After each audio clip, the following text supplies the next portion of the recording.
I said that Kirby's mouth is technically a cloaca. That is different. Welcome to season 6, where we're phoning it in. You don't think critically and then put a Pop-Tart into your body. I am highly caffeinated and minorly concussed. Aruga, aruga! What came first, the love sack or the gravity gun?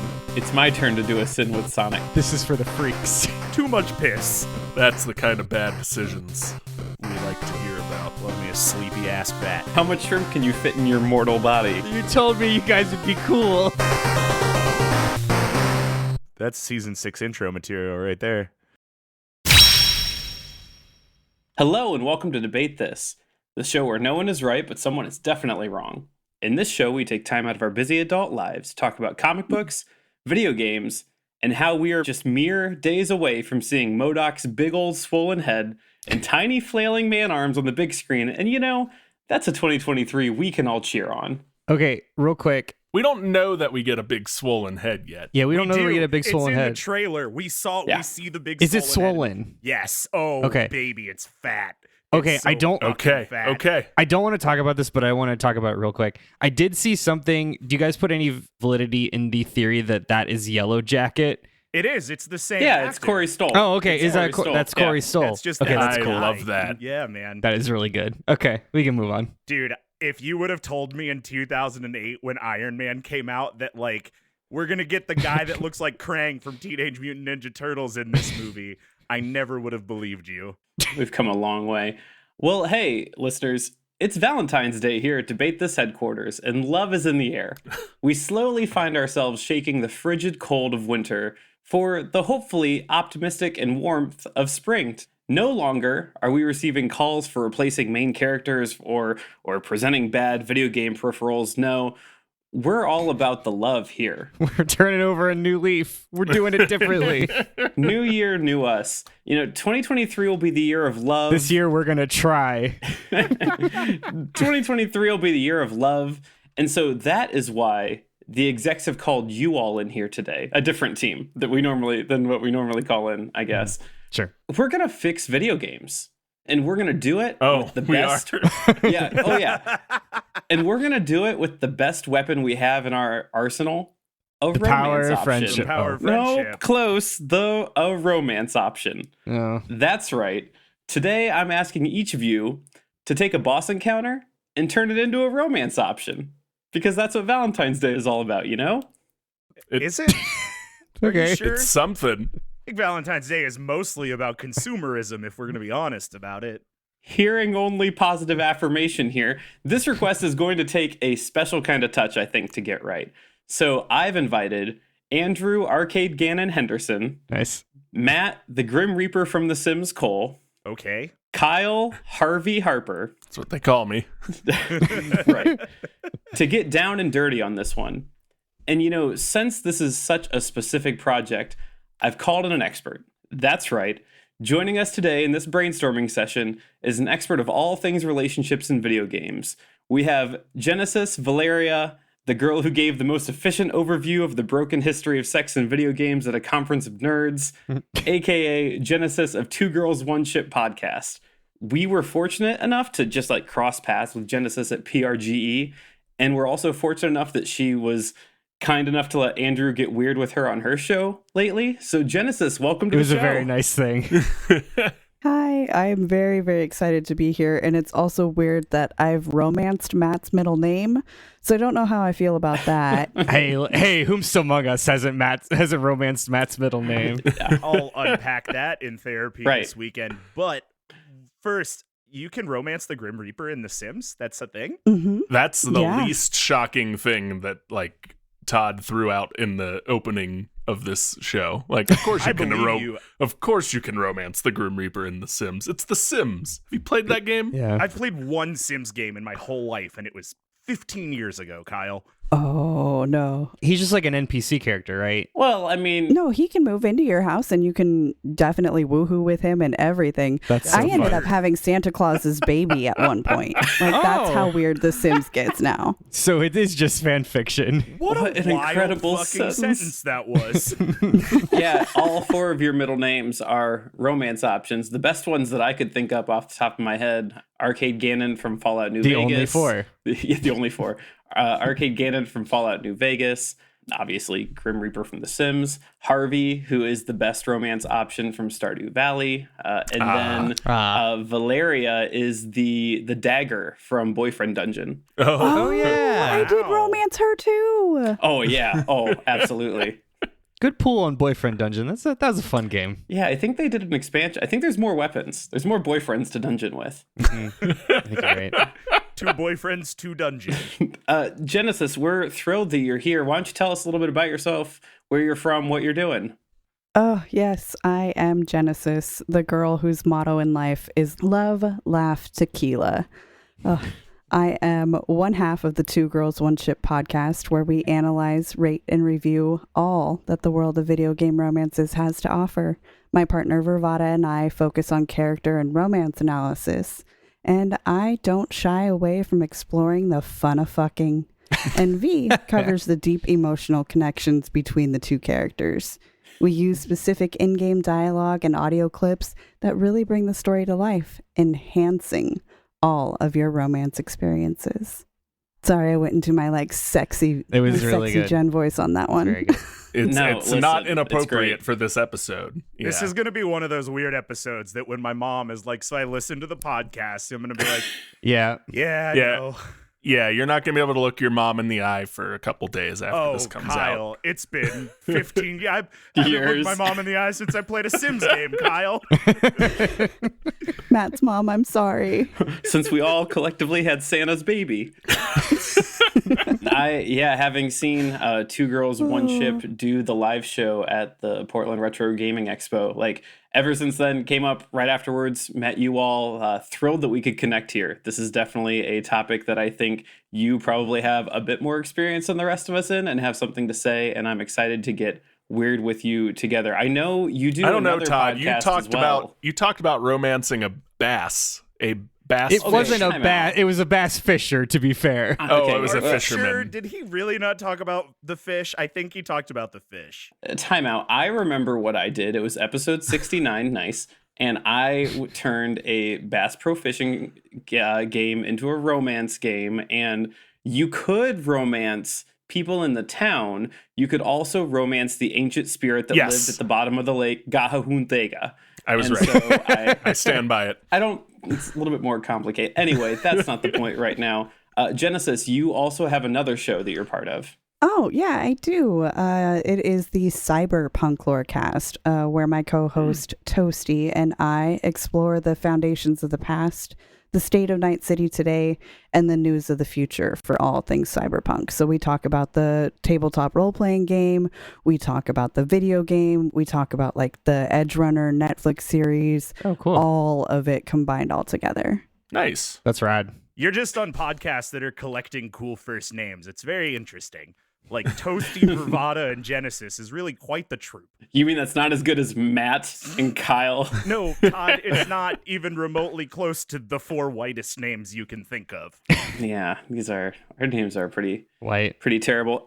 Anyway, Jennasis, we are thrilled to have you here today. Welcome to Debate This headquarters. Make sure before you leave, don't forget to get your parking validated. Ooh. It is canon that we have both zombies and zombie superheroes. Is that right? Yep. Are we still On dealing site. with that? I'm not sure. I think that's a whole division or a room or both. Oh, we just painted that floor off. Great. We don't use that floor anymore. Anyway, Oh, was the most recent episode the one where the zombie one and you guys were talking about how you ran through the mall and what weapon you were going to use? that was recent. I think that was really good. I can't remember if that's in the canon of we have zombies at the headquarters or not. Frankly, somebody needs to make a wiki. It's not going to be me because I don't have that kind of energy. If somebody out there wants to make a wiki, I'll read it. Anyway. The infrastructure of Debate This headquarters is questionable at best. It has not passed OSHA regulations. We have about as much continuity as the early episodes of The Simpsons do. Yeah. I just remember that I had it in my head that I was yelling at you boys. I will come on this That's show and fair. I will debate this right now that if you are in Oregon, it is pronounced Willamette. It's Willamette, damn it. Wow. Okay. Willamette. But All right.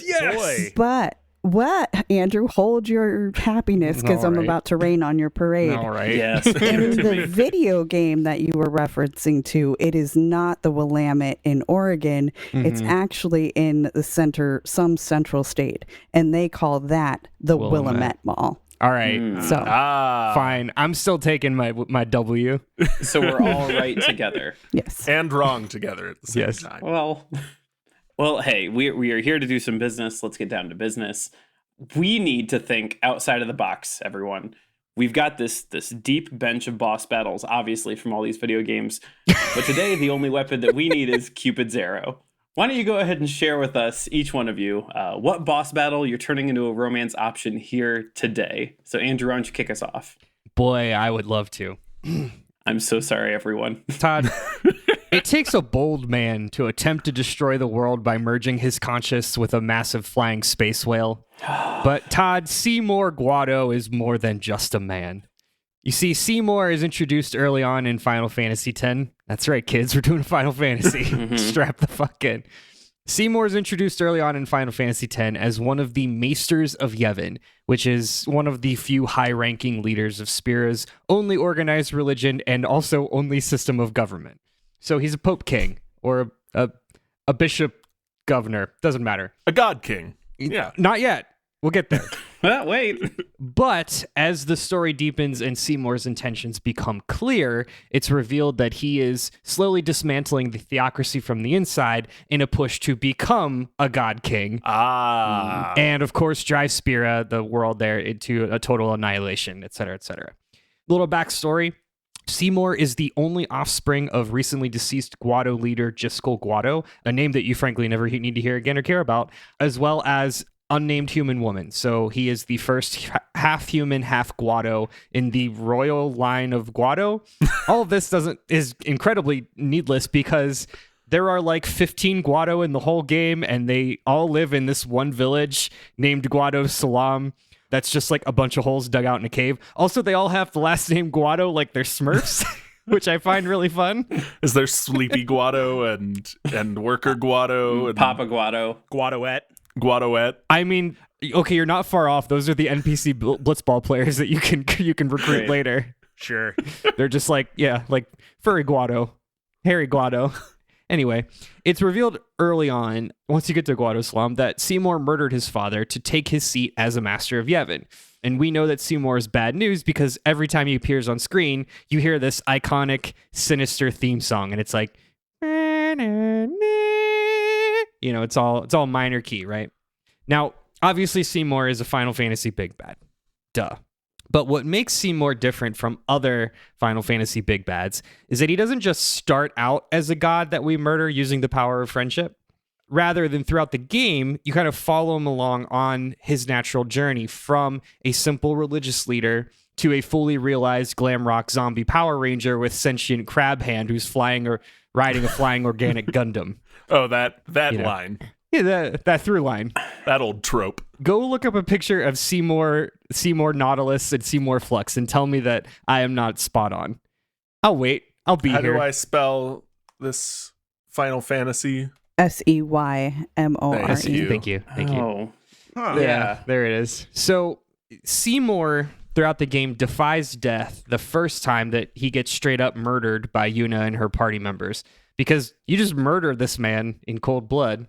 And then he comes back bigger, badder, and chock full of ghost powers 3 more times. That's right. You fight Seymour 4 times throughout the story of Final Fantasy X. Each time you fight him, he is descending deeper and deeper into his obsession with becoming one with the giant space whale, Sin. We've talked about Sin before, a We have long talked time about ago. Sin. It's a big, scary space whale. Now, before we talk about Seymour, the death god, we have to talk more about Seymour, the man. And this half man, half Guado just oozes sexuality. Can confirm. Thank you. Don't support him. Yeah, He is don't on help his him own in this island. space. Don't help him. No, this island is chock full of ghost powers.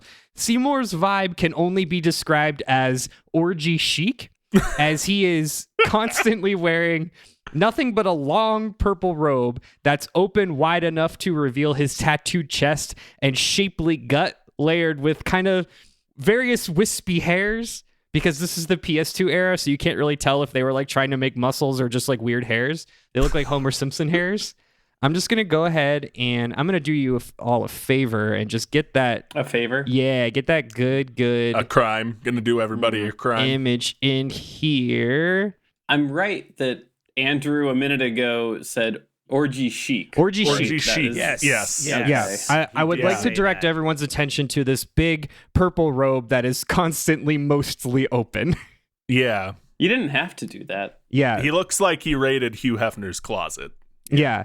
So for listeners who can't see, you should go image search this boy. But if you can't see, he's got this purple robe, and like again, it's mostly open. You can see a long necklace running down from his neck to his open navel, which hides an exposed belly button that is not there, but is very implied. Right? Like there is no belly button. I want to be clear, there is no belly button, but you know it's there. The game wants you to think about his The belly button. PS2 didn't have the capability to render That's a, correct, Kyle. a belly Yeah, button. they Right. Kyle XY'd him because of the Yeah. limit on They Kyle graphics. XY'd him. That's right. Yeah. That's right. That's right. Now, I also would like to direct your attention to that big old meaty claw. Yeah. Because this is a key feature of the Guado. Now, to this point, you might be like, what's a Guado? Well, I'll answer you, dear listener. A Guado is mostly a human, except for the fact that they've got mole claws for hands. Oh. Why? Yeah. Is that an evolutionary divergence? Do they? Is it Hard to evolutionary say. divergence, or did they just have trouble rendering rounded fingertips as they went claws? No, there are plenty of humans with normal human hands. It's just that Guados, for whatever reason, have big dumpy mole hands. Okay. All right. So, yeah, so you can see these razor thin fingertips kind of poking out of his big greasy robe. Now we see Seymour's ice blue hair.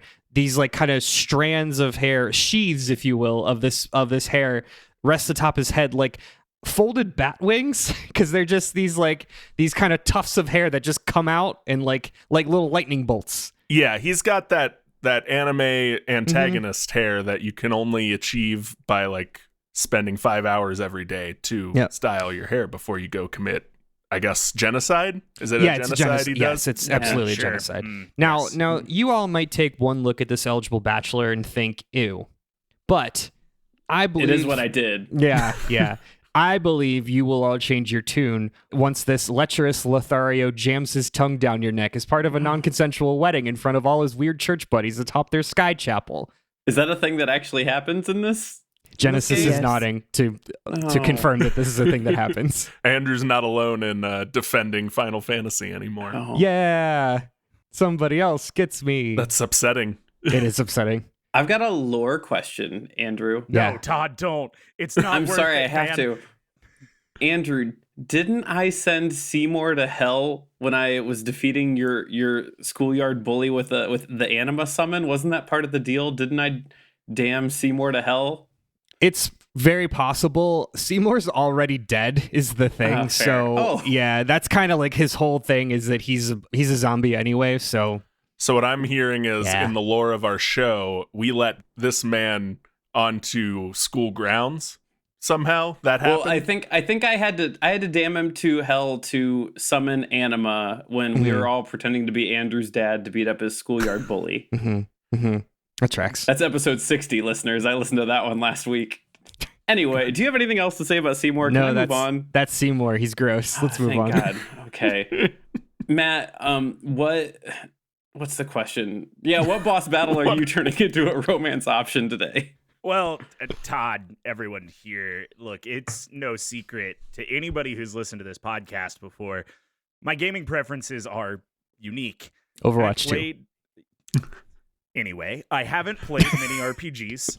I've certainly watched plenty of long plays in my day, but honestly, my experience with games that feature unique boss fights is minimal at best. Most of the final boss knowledge I do have comes from heavily licensed first-person shooters and the assortment of fighting game campaigns I've soloed my way through. Luckily, that nerd Masahiro Sakurai was able to pull a fast one on me back in 2008 with Super Smash Bros. Brawl and the greatest story made that we don't talk about enough, the Subspace Emissary. And so today, friends, I plan to embark upon the adventure that is romancing our iridescent, smooth, subspace sad boy, Taboo from Super Smash Brothers Brawl. This is good alliteration. I am copying an image to post. Taboo's the big floating purple or blue. He's like a blue. energy Yeah. being. Yeah. Oh. Energy deity. Yeah. It's just a man. It's a man. Taboo looks like a poster from Spencer's Gifts in 2003. Taboo looks like a butterfly version of Dr. Manhattan. Yes, these are all jokes you can make. But imagine, He's my favorite Tool album. imagine instead of making jokes, you made love. See, Taboo is just looking for companionship. That is the whole story of Subspace Emissary, which, believe me, has a lot more lore and a lot more cutscenes than you think. And I consumed all of it today. And this weird, iridescent, smooth, sad boy just wants to bring the people that he can't interact with closer to him. He's not a bad person. He's just lonely. And so imagine, instead of fighting your way through a giant maze to leave him crippled, wingless, and ready to evaporate into the sun, which is what happens at the end of that game, imagine making your way through the maze of his heart to be the one fighter left to capture his hopes and dreams and bring love to the Subspace Emissary. Wouldn't that be fun? I love that you went the romantic route on this. Like, I actually feel I want to fall in love with this character now. Yeah. It's going to get weird today. Yeah. A little different than Anders. Seymour's gonna shove his tongue down your throat. Yeah. Energy. Yeah. Definitely Uh-huh. different. Yep. Yeah. Definitely a different energy. Sure. Decidedly a different energy. Intentionally a different energy. I think this is just worse Watchmen, though. I think it's worse Watchmen. No, it's not. It's different, Watchmen. Does this boy not have a face? He doesn't really. I can give you another picture of Do they Taboo. not have a face? He does. He is he. I determined today. I don't know why, other than that English translations need to gender things. Sure, in sure, sure. 2008. Okay. Oh. That's as much of a face you get. Yeah, okay. There's a Got a face. defined brow, a distinguished nose. A very defined brow. He's a very Etruvian looking man, if you will. He's much more wizened and he's seen the error, the folly of man in the second image. You know, iridescent, smooth, subspace sad boy. He is. Yeah. Okay. You can't tell me I'm wrong. I cannot. And you're gonna fall in love with him in this game that I am pitching to you today, Todd. This explains so much. This explains why the other day when you all were over, that I saw, Matt, you bend over to pick something up and I saw a peak of a lower back tattoo and I now see it's the wings on Taboo. That was the image Holy that I had shit. seen. What an incredible tramp stamp that would be. That would Can we actually just be- hold the phone for a minute? That would be a phenomenal tramp stamp. That would be It's really good. like the combo of a deep cut and like the 4 layers of irony I think it's through. Like that would be a legitimately good tattoo. Yeah, I want to move away from that thought, though, that I've said. No, we're Kyle, gonna stay what did here. Kyle, what did you bring us today? What boss encounter are you turning? you want to move away from I that know. to this. Okay. I saw your notes. I know what we're doing. Todd, the boss battle I have for you today is the boss battle that has been the romance in front of our eyes the entire time. Let me set the background for you. I give you the tale of a blue-collar man from an immigrant family who goes on a long journey to find himself. A man who travels through strange and distant lands, takes mind-altering mushrooms, and really learns about who he is and where he stands in the world. He meets some interesting people, one of whom is a flamboyant noble from a foreign country who guides him through this journey almost. A man whose princess is always in another castle, if you will. Todd, I'm talking about Mario and Bowser. Yeah. Yeah, we got it. Yeah. This is a journey, a relationship that blossoms in front of our eyes. In this, Mario is a man who doesn't know about himself, doesn't know the urges he's feeling. He can't explain them. But this powerful King Koopa is going to help him uncover those feelings, Todd. Now, Kyle, when I offered this option up and I said, when I said we're going to have a really nice guest on today and talk about this really fun thing, you had so many options. Todd, this is a beautiful story. Why are we doing this? This is a beautiful story, and I need you to open your mind and not be such a bigot, okay? I actually am.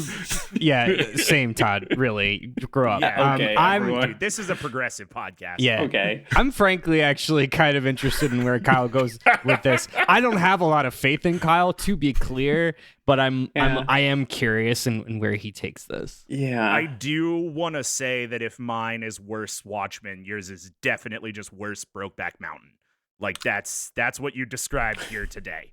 There was a version of this that was more Brokeback Mountain than it is, Matt. Oh no. So It's already a lot. Now I'm just imagining Mario and Bowser in cowboy hats in a tent sitting really close together. I think you've just described Mario Odyssey. Is that what that is? I mean, I guess it's all hats. There's no tents in Mario Odyssey. There's a lot of cowboy hats. there's a lot of cowboy hats. There is a non-zero amount of cowboy hats. Okay, I'm moving on. Jennasis, once again, thank you for being part of this weird thing that we do. Why don't you go ahead and tell us what you've brought today? What boss battle are you turning into a romance option? The first joke that popped into my head was that if Bowser and Mario are about to get it on, somebody's back is definitely getting broken. But I will move on to... The top is not who you expect. Ooh, very interesting. I'll have to Everyone listen more. disliked that, Kyle. Well, I will continue the weird trend because here we go. In a time where humans are finding their footing in the galactic space, one human is elevated to the highest standard, the Special Tactics and Reconnaissance Unit. Commander Shepard is going to save the world, the galaxy, the universe, by teaming up with the best of the best of the best. For those of you unfamiliar, and because we all know that Matt has never played an RPG, It's true. in Mass Effect... In Mass Effect 1, the first big bad evil of the game is a rogue Spectre agent named Saren Arteris. He is a Turian who, unbeknownst to the player at this point, has been indoctrinated by an ancient alien race known as the Reapers. Throughout the course of the game, he further deteriorates in mental status and is more and more under their mind control. So, today, for the DT Triple X exclamation point HQ boys, That's really good. That's really good. That's really good. I will be arguing that we could save the Milky Way by Commander Shepard taking one for the team and banging a Turian. I'll assume that most of you have some background knowledge of the game and character in question, but I'll be providing context for those of you and your listeners who may be unfamiliar, because we know that explaining a game that hundreds of thousands of people have played is a key part of Debate This. It's true. Sure is. Yeah. That's what we do. Called out. Turians are an avian adjacent species, but no feathers. They aren't exactly space chickens, more like velociraptors. They do walk upright on two legs and have a vocal flange to their voice that honestly ticks the sexy scale up even higher.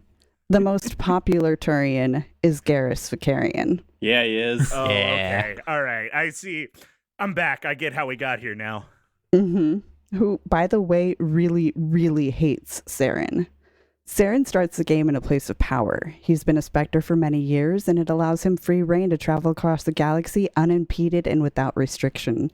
He's the big bad in Mass Effect 1 because he can get into areas of the Citadel and activate the faster-than-light speed travel mechanism that directly takes the Reapers from their deep space slumber into the Milky Way galaxy. The aim of the missions in the game is to stop him from activating that relay. But there is a key moment, a very key moment, where the power of pussy could take control instead.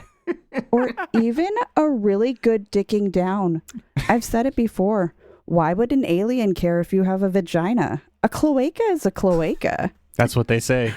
Specifically, that's what Turians Hands say. down the most cursed sentence to ever be said on this podcast. I'm planting my flag that a cloaca is a cloaca is... That's it. That's the one. I'm not unconvinced that hasn't been said on this show before. I was gonna say I'm 80% sure Todd has said a cloaca is a cloaca before on this podcast. No. No. I'm literally going to say it in No. like 20 minutes from now, too. No, I said that Kirby's mouth is technically a cloaca. That is different. That is different. God, this It's man, not better, but it's different. this man also oozes sexuality. Anything else there? Oh, I have a lot more to discuss, but that's for prompt number 2. Oh my god. Okay, this is You wonderful. invited me here for the horny show. It's Oh, not we about did. this. No. Isn't you? You did nothing wrong.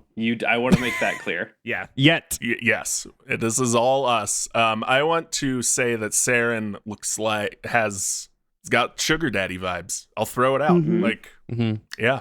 Yeah. He's definitely been in his position of power for like 20-ish years now. So he's built up his bank account. He can afford. Oh yeah. He'll demean and belittle you in a way that Garrus will not. Right. Cannot, frankly. Yeah. Not equipped to do. You guys have been very apparent that you don't kink shame on this show. So if belittling is your thing, Yeah. Saren's your man. Yeah. It's true. Apparently, the only kind of kink shame that we'll even toy with is if you say a cloaca is a cloaca. That's where apparently some of us That's have our- some lines. It's a little weird for me. I'm not going to lie. It just is. It's a little weird. I would like to move on for so many reasons. So, boss battles typically, they involve attacks, quick time events, or something of the like. But today, stomping on heads, not unless it's consensual. No throwing fists, unless you're into that sort of thing. Hitting the pulsating red spot, well, that last one might be fine. Tell us today how This sucks. your romance Sucks so option bad. plays out, versus what it would have been in the normal game. There's Andrew, why a, don't you go ahead? there's a because we don't do say this anything. because we do this in a video chat. There's a particular smirk that Todd gives when when he's about to give an especially bad pun that he just Yeah. he's so proud of himself. It's my whole thing. And you can just tell, you can read it a mile away. So smudge. Yeah. So smudge. So, Todd, in 2009, Game Informer reported something that many of us who played Final Fantasy X already knew, and that was, of course, Final Fantasy X's protagonists, Titus and Yuna, are gaming's best couple, unequivocally, without question, which Jennasis and I covered in depth on her show a couple Wait, weeks did Game ago. Informer actually report that? They sure did. Yes. Wow, Yeah. that's bold. Yep. Titus and Yuna, gaming's best couple in 2009, for a game that was at the time 8 years old. Nice. Wow. Great. So, to be clear, we're not messing any of that up, right? Instead, I propose we do here what fantasy novels have been doing for years, I assume, which is to turn that couple into a throuple. Oh. Nope, you lost me. I'm out. No. Wait, okay, hold on. Let me get you there. Okay, so the game is mostly unchanged up until the point at which the gang arrives at Guado Salam. So everything before that beats are the same. Titus gets sucked into a space whale's cloaca, ding, and winds up on a small island paradise 1,000 years into the future, whose 7 or 8 residents include a manic pixie Pokemon trainer, an actual goth witch, the cowardly lion from Wizard of Oz, and a racist professional soccer player who has never won a game. This is Final Fantasy X. They hit a few Pokemon gyms along the way to the big city of Luca, where they fight some mechs and lose at a soccer tournament. After the tournament, they run through 24 random battles to enlist in a military operation to fire a big cannon at the big space whale. Turns out those cannons aren't powerful enough to take down the space whale, and everybody but the main cast is destroyed by a space whale cloaca because a cloaca is a cloaca. They dip out of that gravesite, and Yuna gets a new electric-type Pokemon at the electric gym, and then they cross the lake by riding a Loch Ness monster. Okay, so we finally find our heroes at the city of Guado Salam. If you've played Final Fantasy X, challenge me on any one of those points, please. The only person that can, I played it enough, but I only to ignore family that year. The only person that can is Jennasis, and maybe she's too nice to tell you you're wrong. I mean, he's not wrong. Perfect. No. And we'll continue. So we find our heroes at the city of Guado Salam, home of the Guado and the closest physical connection point to the far plane, which is the afterlife of this world. There, they're summoned to meet with Maester Seymour in his private chambers. And during this meeting, Seymour whispers something inaudible into Yuna's ear, and she freaks out. And there's this whole kind of scene that plays out. All the while in the background, we hear, nah, nah, nah. So we know that this dude ain't right. So Yuna reveals later that Seymour asked her to marry him in an incredibly uncomfortable way, with the idea being this is going to be some political show for the people of Spira. It's also important to note that he's got some weird sexual fixation around the summoner who first exploded the big bad space whale 1,000 years ago. Her name is Yunaleska. Yuna is named after her. So Seymour wants to recreate the pairing of Yunaleska and her knight husband, Zayon. Again, these names don't matter. We're moving on. Now, in the original game, Yuna is obviously creeped out by this weirdo and ultimately decides to go along with this marriage as a ploy to murder him for killing his father, etc., etc. However, this time, the big change is when Yuna comes back and tells Titus and Riku that what's happened, Yuna walks back over to Seymour, and then we cut to Titus, and he says, "Hey, wait a minute." And then the camera zooms in on Titus, and he says his iconic line, "This is our story." And then the love theme that plays is playing, and the three share one glorious three-way smooch, and they fall in love. Right then and there. Awesome. And it's all happy. Na, na, na, na, na, na, na, The minor key is a major key now. And yeah. But this is going to change the trajectory of the entire game. Normally in the base game, you would have a boss fight at this time where you murder Seymour in front of his surrogate father. Well, we're not going to do that because Seymour is one of the good guys now. And he's in a throuple because it was revealed that apparently all it took was the power of love and friendship and love. Then also friendship. I know for a fact, perhaps the first and the last three-way kiss that happened on TV was like MTV Spring Break 2003 when they would just like pay people to do it on TV. And this definitely has the same energy in my mind. I will tell you. You're going to say it's better, and I'm not. It's only better than the kiss that actually happens, which is the scene in the wedding when they crash the wedding in Bavel in the Sky Chapel, which is what I mentioned earlier, where Seymour jams his tongue down Yuna's throat, and it's really uncomfortable. So it's better than that. It's better than that. Matt looks so lost and upset right now. It's just noun soup. He doesn't know what it was just said, but Matt, he knows I think you're doing disapproves great. of it. I think you're doing great, Matt. Thanks, Andrew. I You're welcome. appreciate it.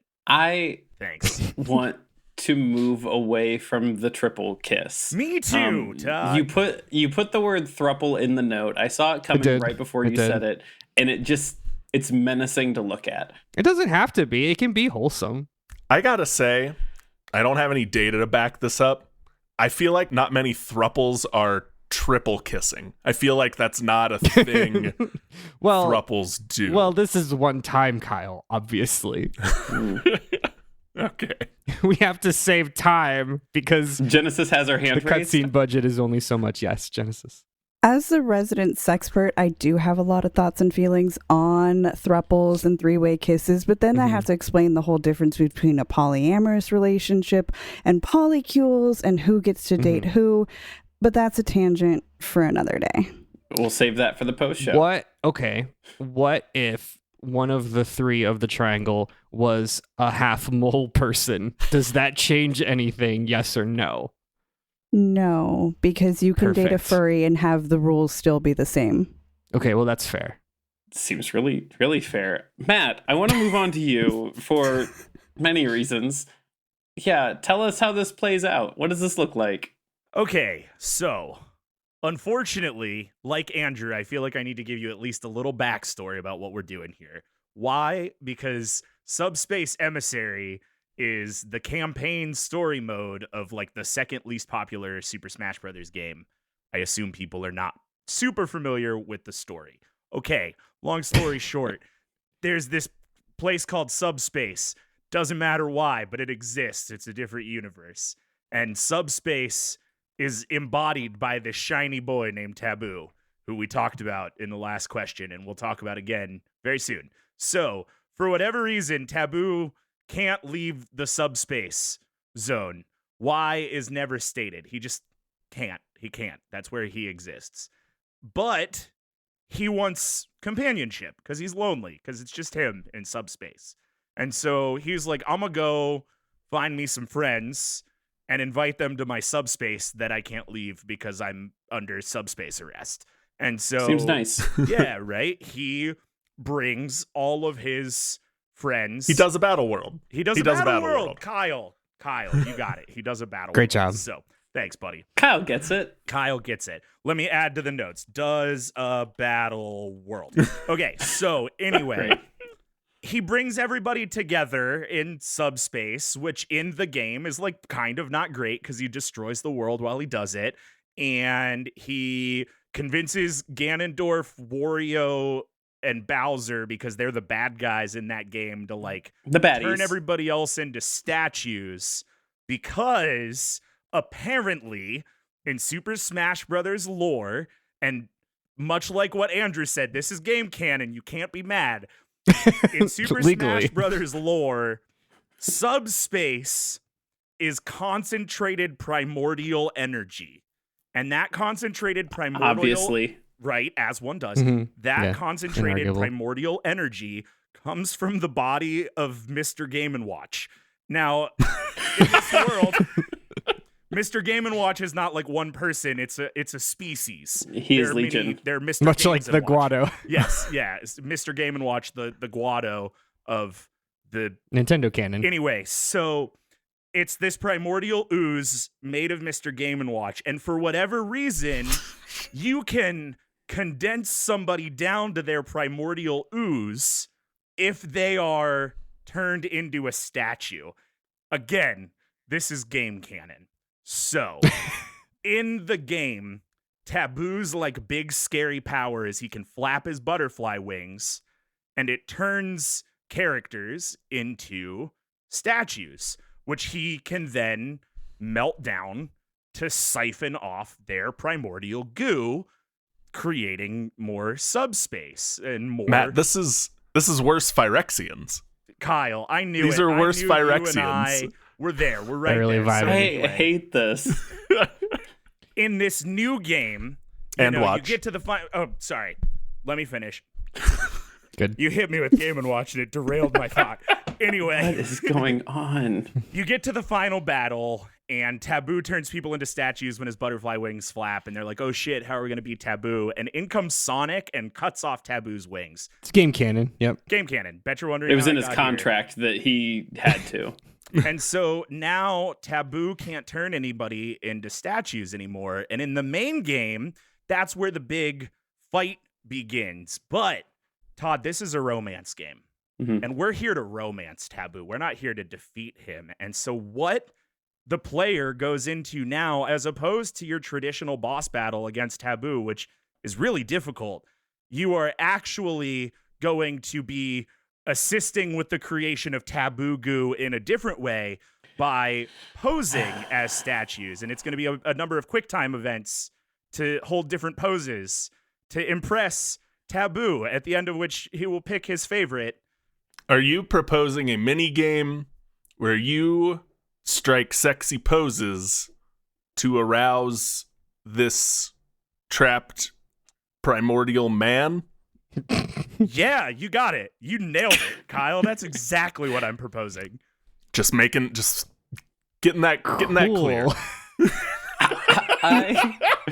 Okay, so the last time that QuickTime events were used in a romance scene that I can recall was a God of War. Yeah. Yes. Oh, yeah. Yeah. Was it the that one? And yeah. Listen, Yeah. I know we're primed for a real press F to pay respects kind of moment. I get that. Sure. We'll work with the developers. I know that we're not going to fall into any traps here. At the risk of making Matt's argument for him, I No, do don't. feel as though I need to share. So I searched for subspace when Matt said, oh yeah, subspace is this thing that only exists in Smash Bros. Brawl, and it's like this weird inky goo. And I was like, that can't be right. So I Googled subspace. Subspace has a couple meanings because, of course, it does. It is interesting, and I did not know this ahead of time, but I do want to share that subspace apparently is actually a state of mind in the BDSM world. Specifically, it is essentially nirvana for the submissive in the sub-dom relationship. So subspace is a state of mind that a submissive can and attempts to achieve during... Matt, imagine how much better your answer could have Yeah. been if you did any research. All you needed to do is Google it once, my man. Dude, I have He's so mad. I have Super Smash Brothers wiki.com/subspace open on my other screen right now. I Googled it a bunch. Well, you said Yeah, it's but you needed to subspace. Google it with safe search off, Matt. Yeah, That's I the don't thing. think the Super Smash Bros. Wiki is going to include this you gotta this just do little subspace. nugget of information. How was I to know? How was I to know that I needed to take the words Super Smash Brothers Brawl off of my search query? How was I to know? It's okay. This is incredible. We all make mistakes. I'm still getting over the fact that 2 minutes ago when you said you're gonna get goo out of this Dr. Manhattan Flappy Man. Yeah, taboo. Goo. That no, that There's that. I cringed and I looked at the video called Jennasis. You like braced for impact of whatever he was about to say. We all had a little visual something of like, what are these words and how do they hit us? Yeah, taboo goo. So just for the listener, they understand that it's spelled TABUU, but I keep hearing the word taboo as in like yeah. don't against Don't the do rules. that. And then Yeah, Andrew yeah. hits me with getting into subspace, and I'm like, Yeah. taboo subspace is not a good place to be. Sounds terrible.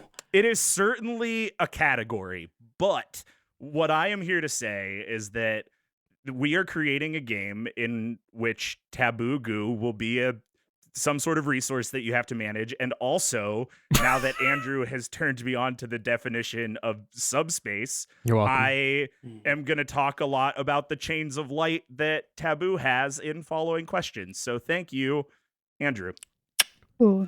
I remember 45 minutes ago when I hadn't heard any of these things, and I wish for a simpler time. Matt, I have a lore question. Hit me, Kyle.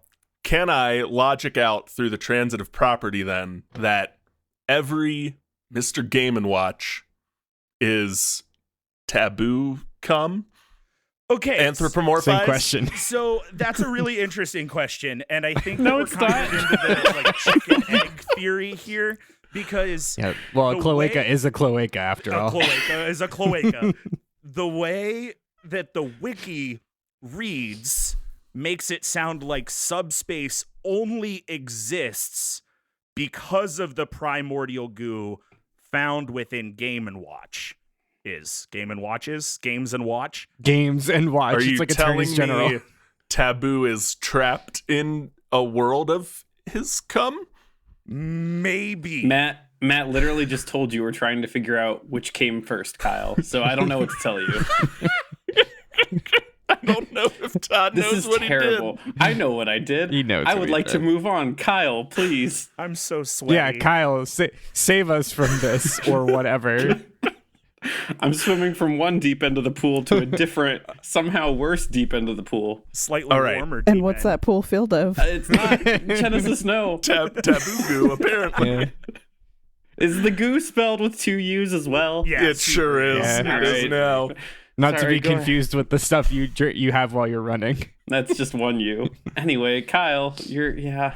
All right, so before I go into how this romantic boss battle plays out, could someone, we all know it, someone please describe the Bowser boss battle in the first Super Mario Bros. Please. I know what you're doing. I know what you're doing. I'll bite. You jump over Bowser and you hit the axe. Is that what you're trying? Is that what you're going for? You gotta touch the axe that and is what I'm going drop the for. bridge. Perfect. Yeah, Happy to thank help. you. I'm very pleased to say that the romantic version of this boss battle plays out a lot in the same way. So, let me set the scene for you. Mario walks in. He has navigated Bowser's castle, his manor, if you will. And he has found his way all the way into the depths of Bowser's dungeon. There's candlelight on the walls, sconces all around. There's the warm glow of the lava nearby. Mario walks up to Bowser. Just the man I was looking for. And Bowser responds to him, Mario, isn't your princess in another castle? Mario leans in close. No, he's right here. Lays a big ol' smooch on him Nice. and plays out the way you think it does, judging by the looks on your faces right now. Mario jumps over Bowser, grabs an item, an object off the wall, and uses it to cover Bowser in hot viscous liquid. And we'll leave it at that. And you have romanced Bowser. It's the lava, right? The lava from the dungeon lava. levels. That's Sure. the liquid you're It's talking the about. lava. It's probably the Okay. lava. Yeah. I think Okay. it's the lava. I choose to believe it's lava. It's whatever you want it to be. So- yeah.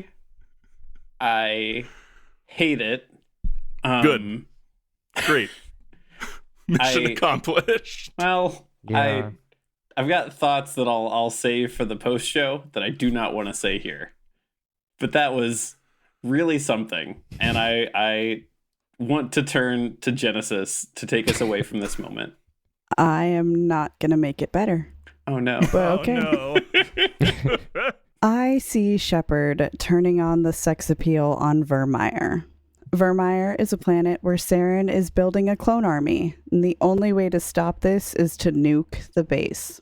So you have to split your human party and send either Ashley Williams or Caden Alenko to travel with a group of aliens to distract Saren and his forces, while another group goes to plant the bomb.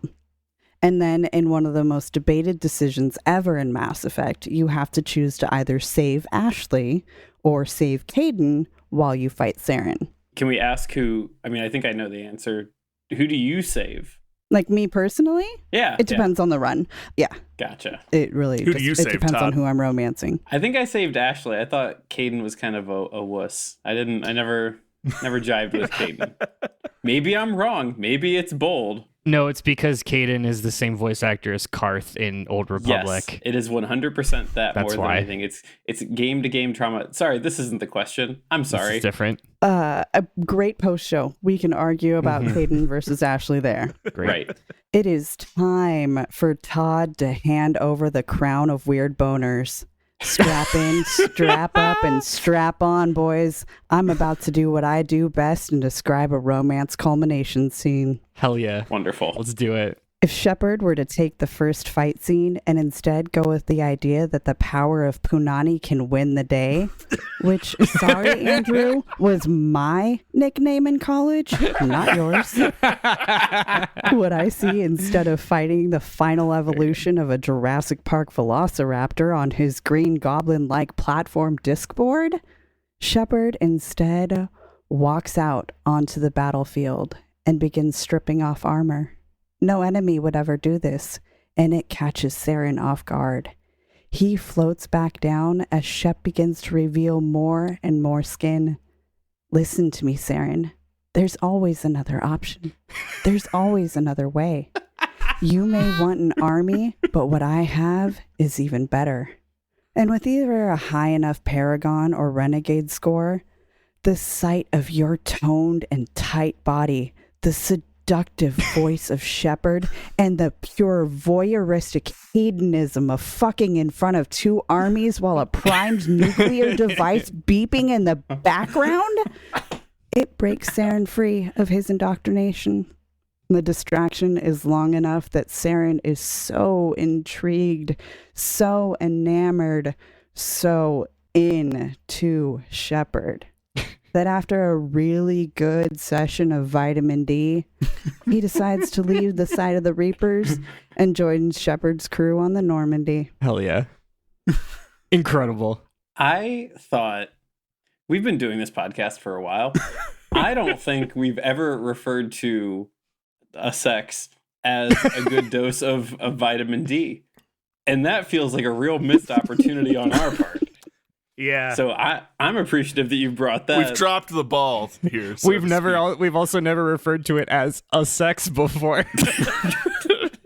I can confidently say that this podcast has never oozed anything close to sex appeal. It's oozed Sure. some things, but it's Yeah, never been there's sex appeal. We've dealt with ooze. yeah. We had it looked at, but we've dealt with it. Listen, I typed the next question prompt before any of this happened. Hey, these romance options are obviously major improvements over the source material, so we're running with it. So what we do have to ask, now that this is going to be the face of the franchise, tell us about what long-term impact there will be for your game or your series now that you've romanced this game boss. Where does it go from here? Andrew? Sure. So when you think about what Seymour's goals are, at least until his whole achieve God King status inside the Space Whale arc, Right. they're actually pretty aligned with the party up front. He wants to kill off the other zombie popes that run the Church of Yevon, who have created a system of unavoidable mass space whale death that perennially keeps them in power. So I think with Seymour now in a love throuple with Titus and Una, they just do that. And more importantly, there's no need for them to do the floating platform train puzzle in Bavel Temple or the Via Purifico, which is this game's water temple, which is the worst dungeon. The absolute bottom of the barrel when it comes to Final Fantasy X. So we're making the game itself better. I think we can keep the awesome scene where the party crashes the wedding in the Sky Chapel. But instead of crashing a wedding, they're going to do this as part of an assassination attempt on one of the other maesters who gets killed at that point anyway. So, stories line up. We're all set. You put the time stone back just right. Correct. Yeah. Now, after the party takes down the Theocracy, they leave Bavel and they camp outside of Macalania Forest. There, Titus, Seymour, and Una all experience a deeply emotional and highly suggestive scene inside the pond in Macalania, where they all swim and hug underwater whilst a J-pop song plays for 5 minutes. Wait, stop, listeners. You can't see what Andrew did with his hands to show you how these bodies are moving in the water together. Never will. He demonstrated a lovely water ballet. That's just for us. It's a beautiful, glorious. So we see Seymour kind of dive, comes out of the water, and you see the water just running down his weird mole platypus body, and he goes because that's what he does. He laughs like that during the game. I think that laugh was the worst thing of any of Andrew's answers today. Right. That's his laugh. And it's beautiful. Also, Kamari's there. Remember Kamari? He's there watching the whole time, because Kamari watches the whole time when Titus and Una bang in the water in Final Fantasy X. Because all of this happens in the game. I just added Seymour. So it's like Sonic and Knuckles cartridge, but it's Seymour. Sure. That's pretty incredible. It's really good.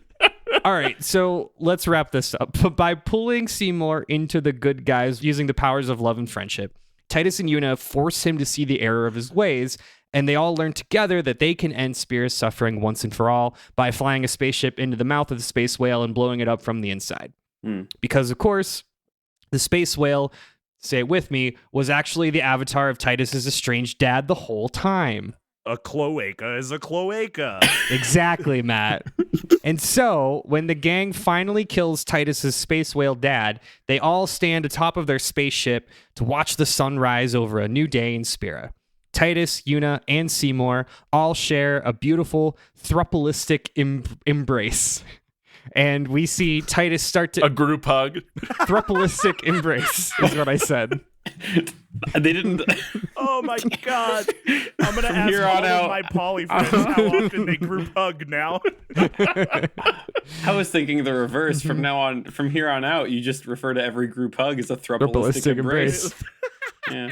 Everyone bring it in for a big old thruppleistic embrace. So we see Titus start to fade into ghost particles, even though he's not explicitly dead, but just a dream of a dead ghost boy, but we won't get into the lore of Final Fantasy X. Anyway, Titus leaps off the ship to become a force ghost like his dad, and Una and Seymour both shed a tear for the third corner of their love triangle. Fast forward to Final Fantasy X-2, where Una, Seymour, Riku, and Lulu go on a fun J-pop adventure to find Titus after a mysterious sphere appears suggesting that he still exists. That's right, everybody. This butterfly effect of Seymour breaking good and joining the party means that Lulu and Waka never bond over Waka's disillusionment with the church, and they never get married because he sucks and that sucks, and it's a terrible way to write off their character. Evil, because now you brought me back. I hate you so much because you ruined... Yes. That's what he does. Yeah, It's true. It's kind of my brand. It sounds like you fixed the game, I did. No one can argue that I did not. and I have conflicted feelings about how we got there. Yeah. I've also gotten rid of the third Seymour battle on Mount Gagazet, which is the suckiest battle in that game. Mount Gagaset, you said? That's correct, Matt. It's where the Ronso live. No, we don't need to do this, Matt. Okay, so obviously we are. Oh yeah, that's right. You're gonna say taboo goo. Shit. Matt, tell us what the long-running ramifications are of exposure to taboo goo.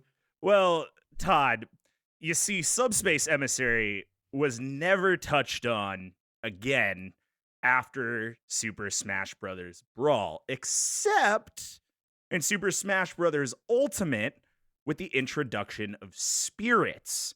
See, in Adventure Mode, World of Light, the much worse spiritual successor to Subspace Emissary, taboo is included, but only as the spirit type thing, and is one of the countless spirits captured by Galeem during his takeover of the universe. The biblically accurate angel. After Galeem's defeat, Darkon takes control of Galeem's spirits, including taboo. I've never played through all of World of Light, and I don't know what that means. But what I do Casual. Sucker's way to unlock characters. What I do know is that we have replaced the final boss battle of the campaign mode of Super Smash Bros. Brawl with a choose your own Nintendo character sexy pose Vogue minigame. And that will have lasting ramifications, not just for the game lore, Todd, but for the culture. I think everyone That's will fair. feel the effect of a choose your own Nintendo character sexy pose Vogue machine. Kind of the way the world all felt the effect of the Bowsette Super Crown thing. Right. So, you Feels asked like me, these two are not the same, but go on. I Yeah. think they're kind of the same. You see, you asked me about the long-term ramifications of exposure to taboo goo, and as we have explained, taboo goo is the primordial ooze harvested from the bodies of games and watches. So, honestly, I don't know what the long-term... Games and watch is the plural. Yes. Yeah, I don't know the real answer to the long-term exposure of taboo goo, but I can guarantee that people will be Top men are working on it. experimenting with taboo goo for years to come. It's going to be like asbestos. There's going to be a settlement. Yeah. You or someone you know may have been affected by taboo goo. Right. You two could join this wrongful suit. Incredible. And I don't... Is it? Well, it's something. Listen, I'm trying to tell you I like what you've done in theory. Hey, I thanks. just don't want to ask more questions that make you talk more about taboo goo. Reasonable. So I'm going to move on to Kyle, who I feel like may not give us better things than taboo goo.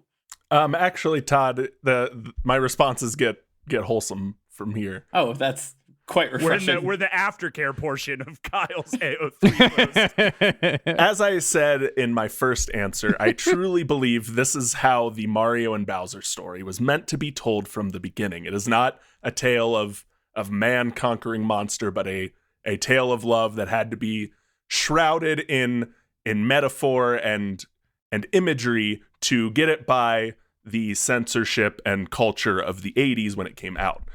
I think that if Mario and Bowser had been able to be in an out and proud relationship from the conception of the franchise, I imagine the franchise would be able to show them in games together just having a good time. Instead of the constant game of like cat and mouse that we see, that is, again, an extended metaphor for their relationship, we could see them enjoying more recreational activities together. Maybe we could see them, I don't know, racing go-karts. Maybe. Or maybe they would throw extravagant parties for all their friends where they play cute games and have themes and give out prizes. Or maybe we could see them enjoy a recreational tennis or soccer or baseball league together. I see what you're doing. Yeah. They could compete at the Olympics together. Or perhaps, Todd, they could use their dink lifestyle to travel the world and go Right. to events like the Olympic Games. Yes. Got 'em. Really, there's just so many ways that like the franchise could have gone if these two didn't have to hide their love from the bigoted and backwards people of the early 80s. I thought you were gonna say the Mushroom Kingdom. I thought you were gonna paint the Mushroom Kingdom as a particularly No, backwards. this is a critique of us as society, Todd. Yeah. Yeah, full I feel like podcast. Mushroom Kingdom's probably pretty progressive, if we're being honest. I'll have to think about that. And I don't think now is the time, but I have to think about that. Yeah, Kyle, that is pretty wholesome. I appreciate the way you took that out of a nosedive into something real nice. Yeah, thanks, Todd. That's nice for everyone. Jennasis, what are the long-running ramifications now of this new love option in the Mass Effect universe? So I kind of dicked myself by choosing a trilogy of games, but that's fine. In order to not lose the amazingness that is the Mass Effect trilogy, choosing to have Saren on your side by forming an alliance on Vermeer, well, basically everybody wins and nobody dies. And the Reaper invasion is delayed the same as it would have been when you kill Saren, which all sounds good, but this is Mass Effect. It's not all rainbows and unicorn farts. Decisions have consequences. Your betrayal of choosing to sleep with the enemy, banging the Turian you've been fighting the whole first game, well, Garrus feels that to his core. No. Everyone's favorite romance option, the best lover in the actual canon game, turns his back on you and leaves. And now he's actively trying to stop you from reaching your goals. He thinks you are indoctrinated alongside Saren, and now Garrus is out there trying to stop your efforts. So instead of the big Caden-Ashley debate, you have the Saren-Garrus debate. And that changes the whole tree of decisions. But it keeps the other aspects of the game the same. In the second game, you are now trying to convince Garrus that you aren't evil on Horizon. And in the third game, you have the opportunity to finally convince him that you are on the right side of history and that he should rejoin the Normandy. So he essentially replaces your Vermeer survivor plotline. This is pretty good. Spend 2 full games trying to prove to Garrus that I am worth it. I would save scum that so hard. I think you're being very kind to the people that wrote Mass Effect trilogy to say, well, I want to keep the through line going because, they've not always been kind to the through lines of decisions having Look, it's really hard to write an ending. Yeah. Ending of the game aside, they did do a pretty good choices, like some minor decisions affecting the final outcome of the game and things like that. And I really do think that, the whole argument of if you kept Saren alive, well, now he's in 2 and he helps you advance. And, he's got information on the collectors already that it would help advance the storyline there. So it's like additional data that gives you advantages in the beginning. And then he's major war assets and he's a biotic Turian on top of that, which you don't have in a squad mate. So I don't know. It would be a tough choice. My heart is torn between Saren and Garrus, and I'm not even playing this game.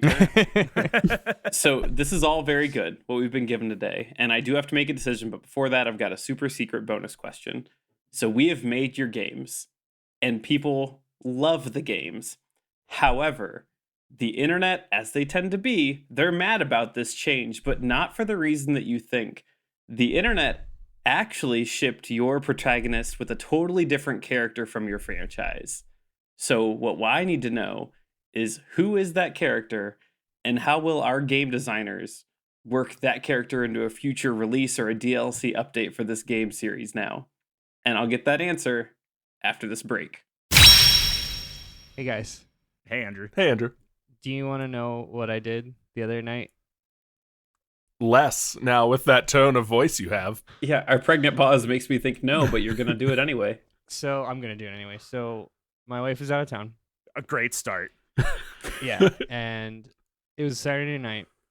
You know how it was like 7, 8 o'clock. Just got dark.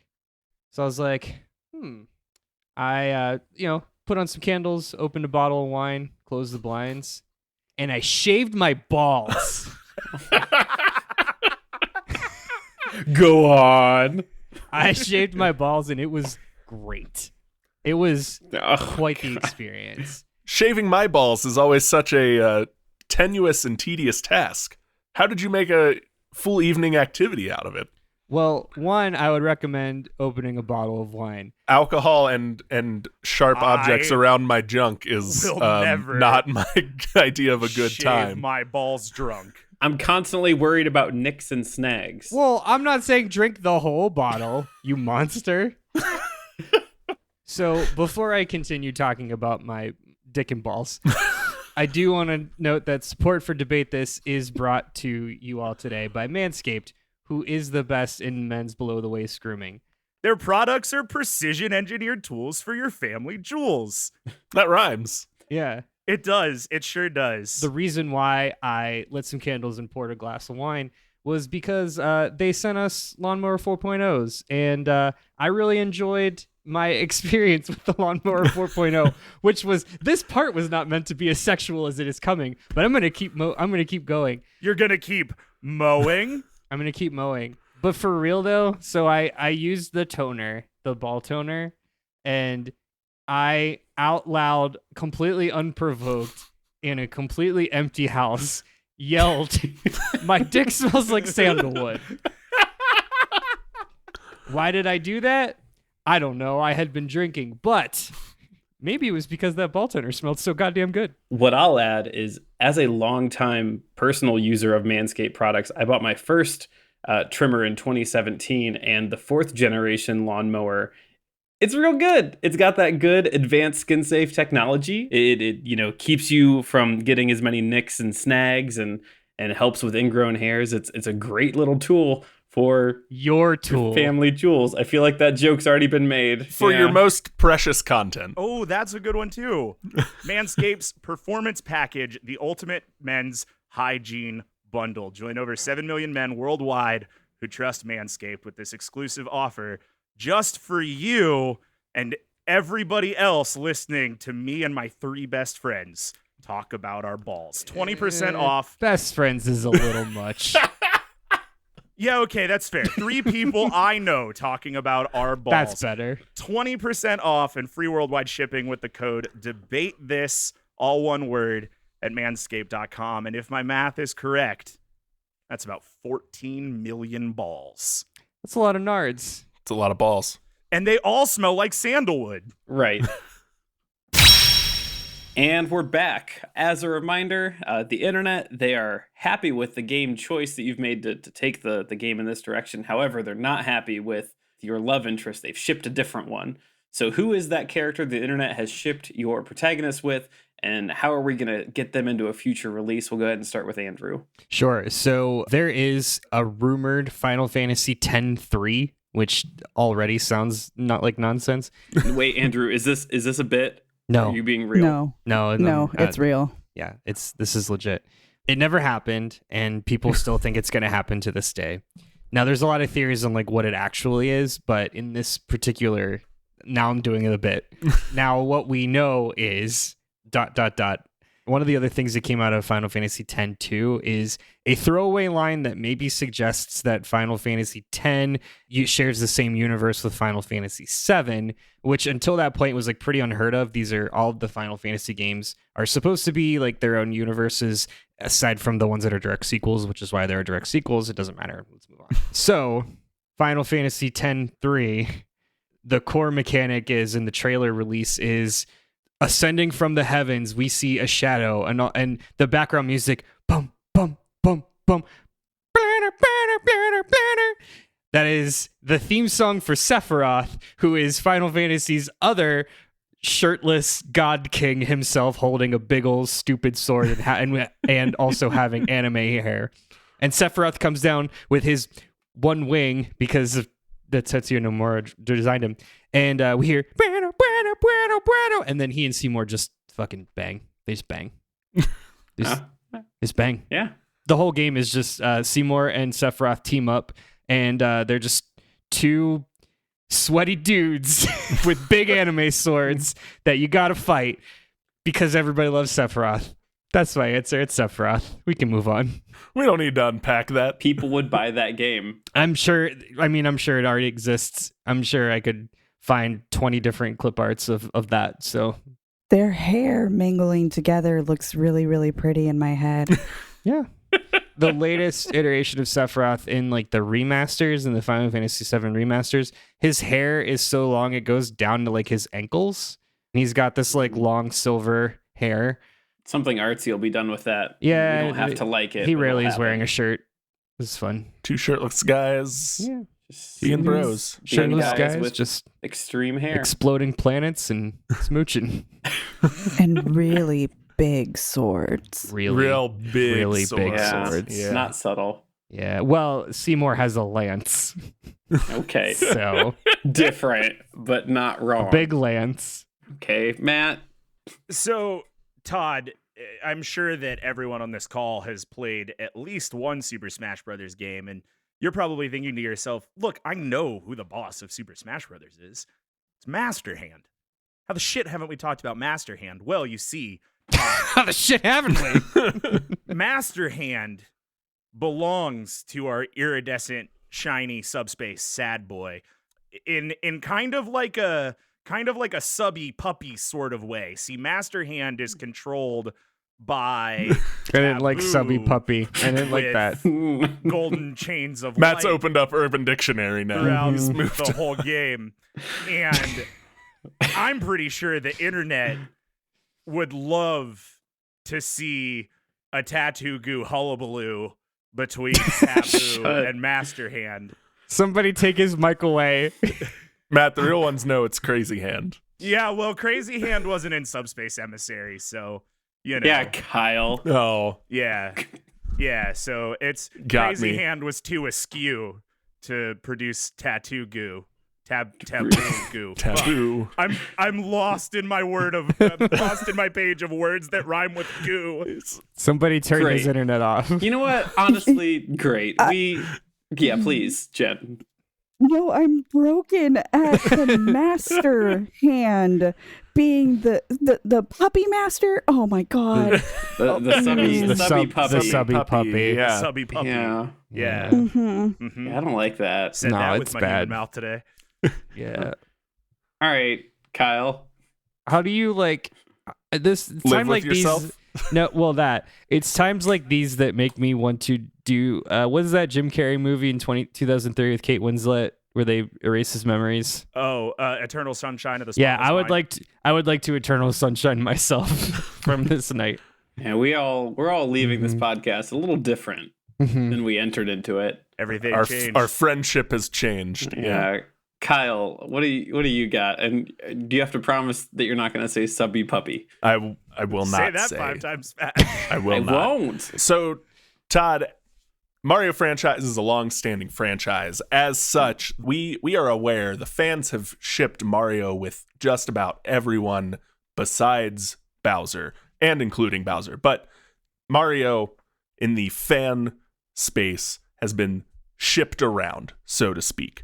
However, I regret to tell the fans that this is a story of true love. This is not smut for smut's sake. This is two men finding each other in a lost world. So, unfortunately, we are not breaking Mario and Bowser up so that fans can have their ship. What we will give them, however, is Mario's brother.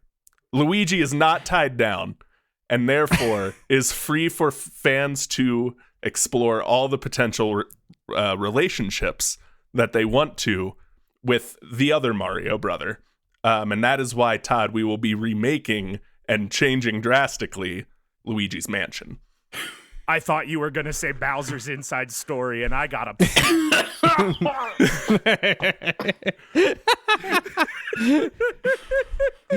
Oh. I'll save it for the post show. I couldn't find a good spot for a Bowser's Inside Story joke. 'Cause- Reasonable. Yeah. It's probably for the best. A small amount of restraint goes pretty far in this topic. Luigi's just going to be banging ghosts. Everybody, ghosts, and just the whole cast. oh. The whole cast of Mario is coming Everybody's- through. it's Gino's going to be in our Okay, that's not helpful for anyone. Great. Don't train Luigi. That's not good. Yeah. All right. That was a sentence you said with your mouth. All right, Jen, what do you got? Sorry. No, it's don't train Luigi is there in the Those ether. are words. Yep. Yes, the fandom has spoken loud and clear on their preferred Turian romance. As I am part of that fandom, I also choose Garrus. But he is already a romance option in Mass Effect. So I'm going to go with a goddess among mortals, a pure biotic powerhouse, the queen of Omega, Arya to Loke. Ooh. Yeah, sure, she's not a permanent squad mate, but Omega is a central hub in Mass Effect 2 and on the Citadel in Mass Effect 3. So there are lots good of pick. opportunities to get together for some downtime between missions. And she's sexy as all fuck and voiced by Carrie-Anne Moss. You can't get much better than that. I forgot about that character. I had to look up that character. Same. She's really cool. Can I just sneak an image here into the doc? Thank you. Yeah, I'm in. That's great. It's also not icky, and I appreciate that. No, Arya is very much not icky. I have a lot to think about here. But before I make my final decision on what direction these games go, I do just want a closing statement from each one of you, just a brief last bit as to why we should commit this sin with the game you've proposed today, starting with Andrew. Yeah, Seymour's totally not gross, and you know that because of his sinister theme song and his laugh that sounds once more like this. Matt. Yeah, Todd, I don't want you to misconstrue. This Nope. idea is long overdue, and if you would Stop. take the time to review, you might see it's time. Don't bite off more than you can chew. Let's introduce the world to some taboo goo. Hey, he sticks to the landing. it's Look how a sweaty sticky I am. landing. Yeah. Our boy. You ever see something start to fall from across the room and you Yeah. can't, it's going down, but you can't get over there to All do you can anything do is, about it. I think it's That's even what I different. just We could have experienced. gotten up to catch it, and we didn't. We all let true. it fall. You let it happen. We all watched it happen. All right, Kyle. Todd, I just want to say I want to bring the story of love between a man and monster the way it should have been told 35 years ago. Beautiful, actually. Yeah, it is. All right, Jen, final thoughts? Yeah. Making Saren a romance option is the best option today. Not only is he a dynamic character with canon external media backstory, but, and this is a deep callback here, but his voice actor is the same dude that voices Sweet Tooth in Twisted Metal. Whoa. Oh, That's all very right. cool. I rest my case. Oh, man. Okay, well, while I'm making my decision, I'm going to step into a less sweaty room to make that decision, a room that doesn't have the same smell as this room we're in. Why don't you all go around and give each other some quick good vibes? Matt, Andrew? look at you. Hey, bud. These things that you do. I'm so proud of you. Thanks, Stop man. it. I couldn't think of other words. I don't have a list of rhymes up. I'm glad we've had this rendezvous. Hey! Good job. That was good. That was good. Stop. That was really fun. Exploring the stupid lore of Subspace Emissary was a fun journey, and we haven't gotten some batshit crazy Nintendo lore in a minute, so it feels good. It felt good. Kyle, I really like your banana shirt. Jennasis. Thank you so much for coming. Saren is such a good pool. I don't know why we don't talk about Mass Effect more. It is one of the best games. And frankly, having to make the decision between this character who I never cared about until tonight and Garrus, making that decision be more meaningful than 90% of the decisions that you make in that game, in the actual game, truly, truly something remarkable. Incredible job. Thank you. Kyle, your thing was funny. Yeah, you're fine.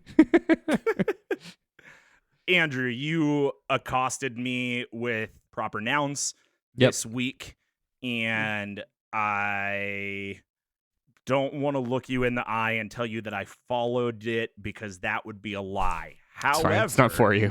You're right. It's not. None of this was for me. This whole thing isn't for me. But No. what I will say is that at the end, you very clearly explained a way that you fixed the game and made it better, and I appreciate that. So Perfect. kudos to you for that. Jen, I'm going to skip you because I'm going to do Kyle first. Then I'm going to come back around. Kyle, you did it, man. You You sure did it. When Todd told us what we were going to do for this episode, and I thought, man, I should do Mario and Bowser.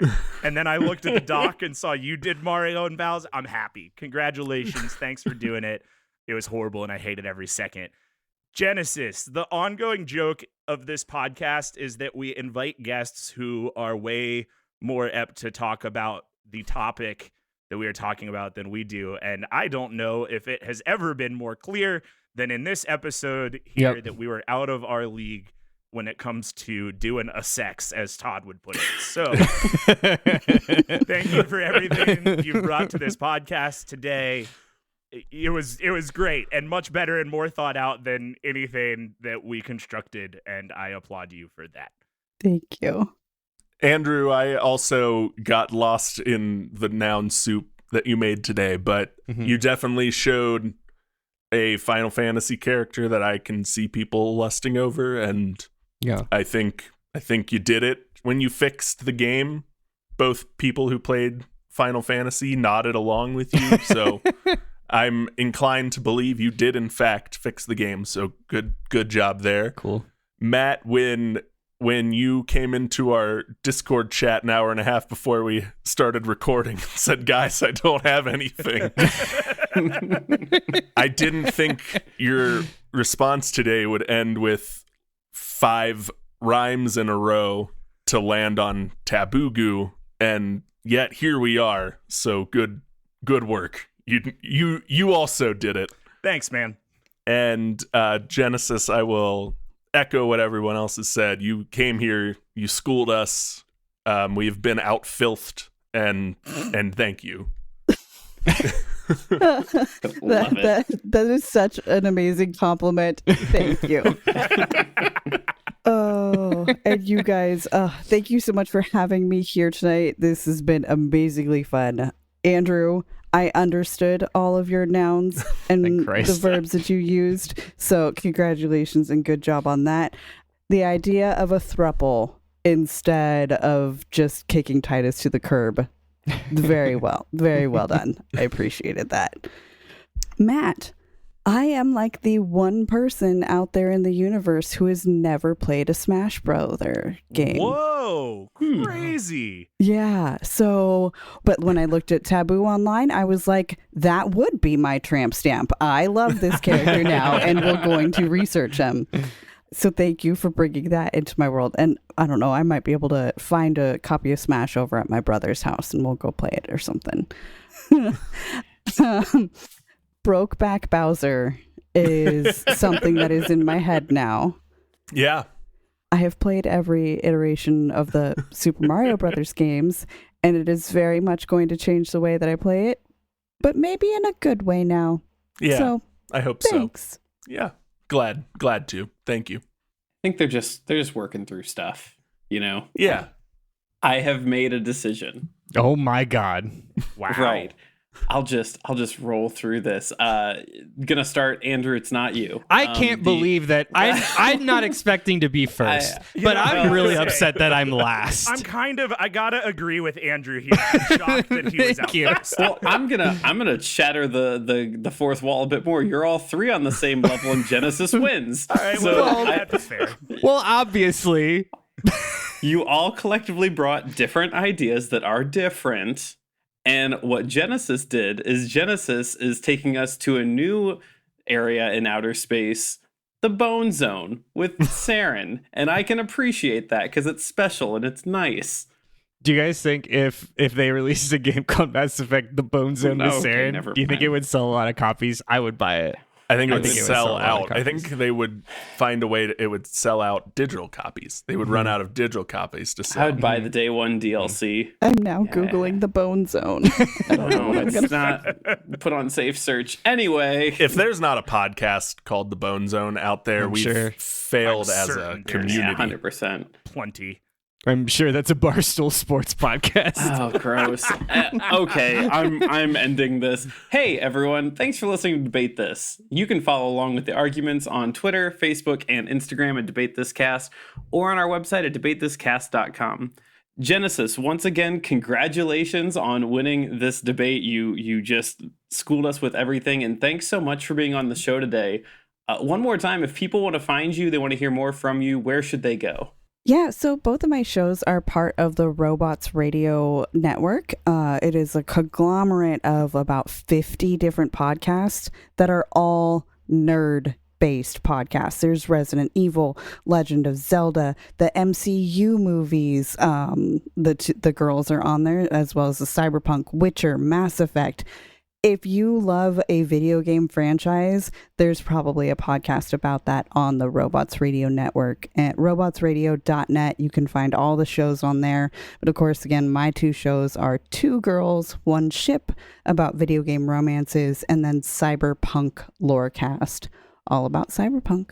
Two Girls, One Ship is such a good podcast name. You should go listen to their show. Stop listening to this. Go listen to their show. Yeah, this is garbage. We're done. Go listen to their show. I spent like in the course of a day listened to every single episode that they did about Mass Effect, relitigating like a lot of the characters that I frankly like had not thought about in a long time. It's an incredible show. Go listen to it. And hey, do you have more room in your body for Debate This? Sure you do. Go visit patreon.com/debatethiscast to gain access to our Patreon Discord, extra episodes, which will include the near complete adventure of the Office drones, and Extended Good Vibes, the post show that we do after each regular episode of Debate This. Until next time, I'm Todd Thomas. I'm Andrew. I'm Commander Shepard, and this is my favorite Cloaca on the Citadel, Henderson. I'm Matt. Broke, Bone Zone. Woke, Goo Review. Cole. I'm Kyle. Gooigi is still in this copy of Luigi's Mansion. Harper. And I'm Jennasis, the girl who says the cloaca is a cloaca is a cloaca. And we're saying thanks for debating with us. And if you think we're wrong, you can come fight us behind the sex swing. Hey. Hey, like that? you did it. You did post show.